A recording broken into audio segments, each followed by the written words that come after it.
most people who consider themselves believers, or at least call themselves Christians, which I put quotations around that because there's a lot of fake Christians out there that deny him with their lifestyle. And the scriptures talk about that they will claim him with their lips. They'll say that they believe in him, but with their lifestyle, there's really no change. And they believe they can have their cake and eat it too, that the Father in heaven will be mocked and that we won't reap what we sow. But in spirit and truth, he won't be mocked. And we have to understand that we will reap what we sow. It doesn't mean that our works will earn our salvation, but what it does mean is when we accept the free gift of Messiah, it's going to change our life because we want to honor him and love him with our lives and with our obedience, not at all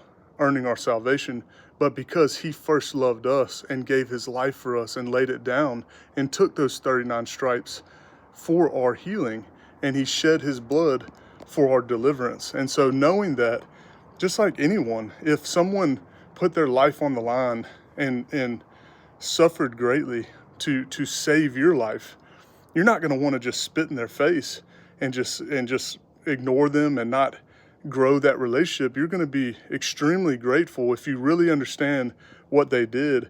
You're going to be very thankful, and you're going to want to honor them with your life and knowing that they didn't waste that sacrifice. And so understanding that we have a choice in and every single day, we have the decision to either follow the Father and turn from our wicked ways, or to press into our flesh and continue in our sin, thinking that we're still going to be able to have a pocket Jesus and just pull him out at the last second and somehow have salvation.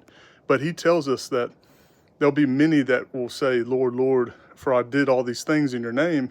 And he's going to say, depart from me, you workers of lawlessness, for I never knew you.